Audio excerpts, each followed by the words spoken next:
کہتے ہیں کہ محرم میں شادی نہیں کرنی چاہیے، کیونکہ اگر اپنا کوئی رشتہ دار فوت ہو جائے تو انسان کا دل نہیں چاہتا کہ وہ شادی کرے، تو پھر اہل بیت کے ساتھ جو ظلم و ستم ہوا تو پھر یہ کیسے انسان پسند کر سکتا ہے کہ اس مہینے میں شادی کی جائے۔ دیکھیں یہاں پہ دو چیزیں ہیں، ایک ہے جو شریعت کی تعلیم قانون شرع ہے، ایک ہماری عقیدت محبت اور جذباتیت ہے۔ دونوں کے اعتبار سے اس کو دیکھا جائے، نبی کریم صلی اللہ علیہ وسلم نے ارشاد فرمایا کہ عورت کے لیے جو عورت اللہ تبارک و تعالی اور اخروی دن پر ایمان رکھتی ہے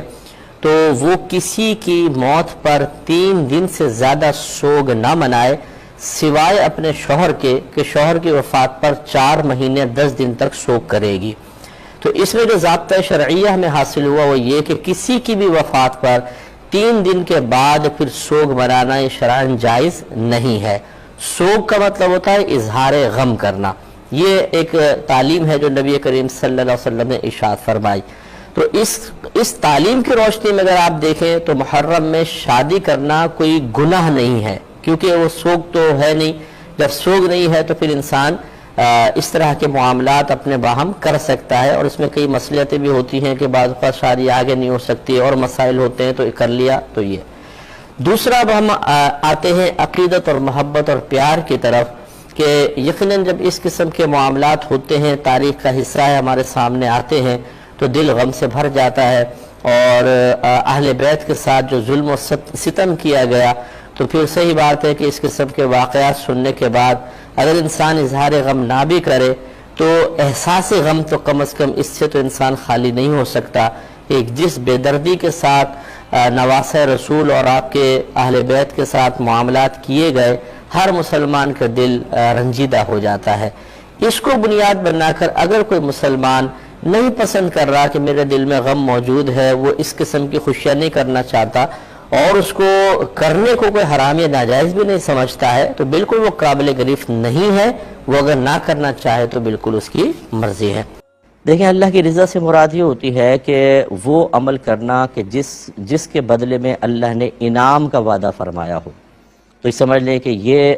اللہ کی رضا والے اعمال کہلاتے ہیں۔ اللہ کے راضی ہونے کا مطلب ہی یہ ہوتا ہے کہ وہ بندے کے لیے جنت کا فیصلہ اس نے فرما دیا ہو، تو ہم اس رضا الہی کو حاصل کرتے ہیں۔ اب چونکہ یہ مخفی ہوتی ہے، ہمیں تو ظاہر نہیں ہوتا کہ اللہ ہم سے راضی ہو گیا کہ نہیں ہو گیا، تو پھر جو اعمال اس کو راضی کرتے ہیں، جس کے بدلے میں وہ جنت عطا فرماتا ہے، ان اعمال پر استقامت حاصل کرنی ہوتی ہے، اور جو اس کی رضا کے خلاف ہوتے ہیں کہ جس سے اللہ ناراض ہو جائے، میں جہنم میں ڈال دے، ان کو چھوڑنا ہوتا ہے۔ اس کے بعد حسن ظن ہوتا ہے کہ اللہ تعالی ہم سے راضی ہو جائے گا، اور جب راضی ہوگا تو وہ راضی ہونے کا مطلب ہی یہ ہے کہ بندے کے لیے جنت کا فیصلہ فرمانا۔ اور یہ یاد رکھیے کہ استقامت سے نیک عمل کرنے ہوں گے، گناہ سے انسان بچے، اچھی صحبت اختیار کرے، تو حسن ظن رکھے۔ اللہ تعالیٰ خود فرماتا ہے حدیث قدسی، یا بلکہ سرکار نے ایک تو حدیث سرکار نے بیان فرمائی،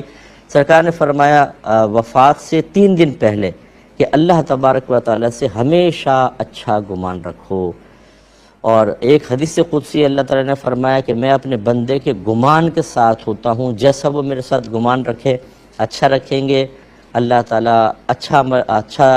آپ کے لیے انجام فرمائے گا، برا رکھیں گے تو برا بھی ہو سکتا ہے۔ لیکن صرف گمان پر ہی نہیں سارا معاملہ ہے کہ ہم تو حسن ظن رکھے ہوئے، اللہ تعالیٰ بخش دے گا۔ مراد یہ ہے کہ نیک اعمال کر کے، تمام قیودات شرع کا لحاظ کر کے، نبی کریم اور صحابہ کرام اہل بیت اطہار کے طریقے پہ چلنے کے بعد پھر اچھا گمان رکھیں۔ پھر یہ گمان نہ رکھیں کہ اتنا کرنے کے بعد بھی اللہ ناراض ہو کے جہنم میں ڈال دے گا، نہیں بھی حسن ظن قائم رکھو۔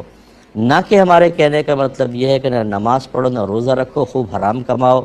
بالکل اللہ رسول کی پرواہ نہ کرو، قرآن و حدیث کو پس پش پھینک دو، اور پھر جب کوئی سمجھانے لگے تو لہجے کو مستحکم کر کے بڑے قابل اعتماد طریقے سے کہو کہ یہ تو میرا اور میرے رب کا معاملہ ہے، اور بھائی تم الگ ہٹ جاؤ، اللہ کی رحمت بہت بڑی ہے ماشاءاللہ۔ پھر اپنی پوری فیملی کو کمرے میں بند کر کے اندر سے کنڈی لگا دیں، دکان بیچ دیں، ختم کر دیں، کاروبار ختم کر دیں، جاب سے ریزائن دے دیں، کیونکہ اللہ کی رحمت بہت بڑی ہے، وہ نہ آپ کو بھوکا مارے گا، نہ آپ کی فیملی کو بھوکا مارے گا، انشاءاللہ سب مل جائے گا۔ کمرے میں ملے گا آپ کو، کیونکہ آپ کا تو حسن زن ہے۔ اب کیا بولیں گے جواب میں؟ ارے بھائی کچھ کرنا پڑتا ہے تبھی تو ملے گا۔ ماشاءاللہ، دنیا کے لیے کرنا پڑے گا تب اللہ کی رحمت متوجہ ہوگی، لیکن آخرت کے لیے سب کچھ چھوڑ دو، اللہ کی رحمت متوجہ ہوگی۔ یہ آپ کو کس نے چیز سکھا دی ہے؟ ڈیفرنس آپ نے فرق کیسے پیدا کر لیا؟ اس کا مطلب ہے یہاں شیطان ہماری رہنمائی کر رہا ہے، اچھی طریقے سے بات کو سمجھیے۔